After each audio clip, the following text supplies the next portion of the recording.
De 7h sur Europe 1, Christophe Lamar. Bonjour Christophe. Bonjour Dimitri, bonjour à tous. Nous prenons tout de suite la direction des Alpes-Maritimes où nous attend en direct Frédéric Michel. Bonjour. Bonjour. Vous êtes en direct de Mougins sur l'autoroute A8 sur le lieu de l'accident. Le chauffard responsable présumé de la mort d'un gendarme a donc été interpellé cette nuit. Frédéric, est-ce que l'on en sait davantage sur les circonstances de ce drame ?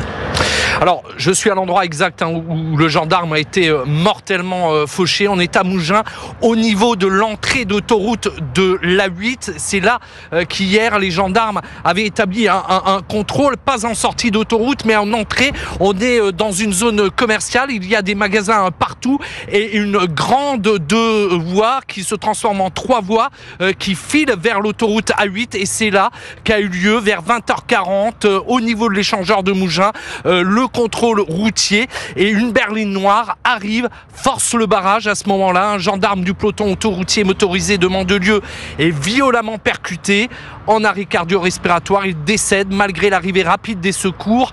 Cet adjudant était âgé de 54 ans, marié et père de 2 enfants de 12 et 16 ans. Il était engagé dans la gendarmerie depuis plus de 30 ans.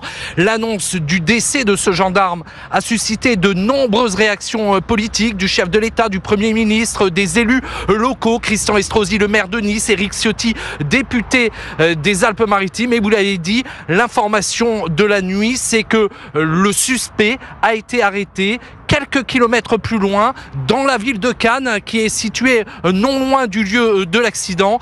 C'était sans doute vers 4 heures du matin. L'homme qui était au volant de cette BMW noire et qui a refusé le contrôle des gendarmes. Frédéric Michel, correspondant d'Europe 1 en direct. Okay, juste après ce journal, nous serons en ligne avec le syndicaliste policier Bruno Bartosetti. C'est sa zone régionale, cette zone de Mougins.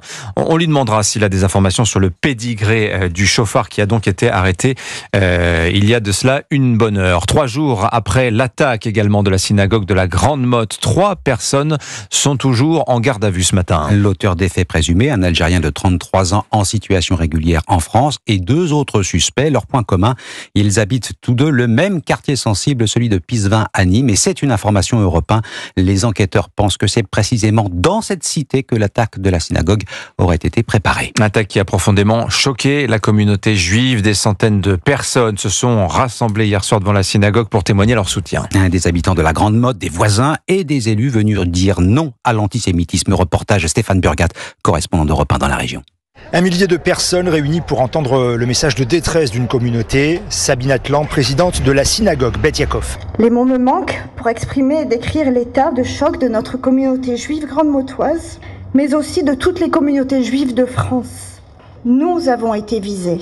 Par solidarité, des habitants sont venus témoigner leur soutien à ceux qui ont été touchés par cette attaque et qui restent traumatisés, à l'image de Daniel Benamou qui vit juste au-dessus de cette synagogue. On s'oblige à penser à autre chose parce que la vie continue. Il y a des moments où je craque, je vois des amis qui me prennent dans les bras, je craque, je pleure dans leurs bras. Alors qu'au moment des faits, j'ai pas pleuré, j'ai pas versé une larme. Politiques, religieux, forces de l'ordre, tous ici ont le sentiment d'avoir évité un drame, de peu comme le directeur de la police municipale, Jean-Michel Weiss. On revient de loin. L'individu est armé d'une hache et il veut que les gens qui fréquentent la synagogue sortent pour en découdre avec eux. Mais on aurait pu également déplorer les gendarmes ou des policiers blessés bien plus gravement que ça ou tués. Et c'est pourquoi des renforts de gendarmerie viennent d'être annoncés pour cette station balnéaire. La Grande Motte, Stéphane Burgat, Europe 1. Vous écoutez Europe 1 matin, il est 7h05. La politique, c'est reparti pour un tour. Emmanuel Macron relance les discussions pour tenter de trouver le prochain Premier ministre. Une chose est sûre, celui-ci ne sera pas issu des rangs du nouveau Front populaire. Lucie Castet à Matignon, c'est non. Le chef de l'État écarte formellement l'option NFP. Le communiqué de l'Élysée est tombé hier soir. Alexis de la Fontaine, il a provoqué la fureur de pratiquement toute la gauche. En effet, le communiqué d'Emmanuel Macron est une honte pour l'écologiste Marine Tondelier. Le nouveau Front populaire crie au vol démocratique après le rejet de la candidature de Lucie Castet. Jean-Luc Mélenchon avait pourtant fait une concession en acceptant qu'aucun insoumis n'entre au gouvernement. Mais Emmanuel Macron en demande encore plus. Il souhaite que les socialistes, écologistes et communistes rompent avec la France insoumise et son programme. Hors de question, répond le député PS Arthur Delaporte. Nous refusons de de rompre avec un programme que nous portons, que nous défendons et que nous avons défendu devant les électeurs. C'est une forme de cohérence politique. Si c'est pour aller faire la politique d'Emmanuel Macron avec Emmanuel Macron, eh bien, je ne crois pas que cela ait grand sens. Les partis de gauche restent visiblement soudés après ce revers infligé par Emmanuel Macron. Mais pour combien de temps? La France Insoumise annonce déposer une procédure de destitution contre le président de la République. Une initiative totalement rejetée par le reste du nouveau Front populaire. Car Olivier Faure, Fabien Roussel et Marine Tondelier appellent eux à une mobilisation à l'Assemblée nationale ou dans la rue. Alexis de la Fontaine du service politique d'Europe 1. Toujours pas de Premier ministre, toujours pas de gouvernement. Cette incertitude plombe un peu le moral des grands patrons réunis à Longchamp pour leur grand rendez-vous annuel. Reportage Aurélien Fleureau.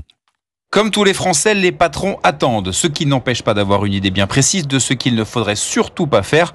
Patrick Martin, président du MEDEF. Remettre en cause ou simplement suspendre la politique de l'offre ne pourra qu'accélérer notre déclassement. Ça se paiera cash. Ne pas détruire ce qui fonctionne et surtout aller vite, d'autant plus nécessaire pour les jeunes dirigeants qui ont besoin d'investisseurs, à l'image d'Isabelle Rabier, présidente de Joli-Moi et membre du COMEX 40. C'est vrai qu'on voit vraiment une sorte de gel aujourd'hui et d'attentisme très fort. Ça peut avoir de l'impact sur des prochaines levées de fonds. On va avoir besoin d'investir pour continuer de se développer. Donc c'est ça aussi qu'on regarde beaucoup. Car même si les entreprises tournent, il faut pouvoir se projeter sereinement, ajoute Jean-Michel Faure, président de la PME bordelaise Au Coffre. Nos entreprises se débrouillent toujours pour de toute manière avancer, quel que soit le contexte. Pour autant, quand vous êtes dans une forme d'incertitude comme celle d'aujourd'hui, il y a certaines décisions que vous ne souhaitez pas prendre parce que vous savez que vous pourriez vous les reprendre comme un boomerang dans quelques mois. Il pense notamment à l'augmentation généralisée du SMIC à 1 600 € qui aurait tout de la fausse bonne idée. Aurélien Fleureau du service économie d'Europe 1 et fin de ces rencontres des entrepreneurs français aujourd'hui. Et comme prévu, seuls les présidents des deux chambres, Yael Braun-Pivet pour l'Assemblée nationale et Gérard Larcher pour le Sénat, se sont exprimés officiellement à la tribune. À l'étranger, Moscou poursuit sa campagne de bombardement massif sur l'Ukraine. Au moins 3 morts après de nouvelles frappes cette nuit dans le centre du pays. Et puis le Canada imite à son tour les Européens et décide de surtaxer les importations de voitures électriques chinoises, plus 100% à partir du 1er octobre. Pékin voit rouge et promet de tout faire pour protéger ses entreprises. Allez, un mot de sport pour terminer. La performance de Clara Burel au premier tour de l'US Open de tennis. La Française élimine l'Américaine Sloane Stephens, lauréate du tournoi il y a 7 ans en 3 manches. Qualification également de Gaël Monfils et du numéro 1 français Hugo Humbert. Merci Christophe Lamar, c'était votre journal.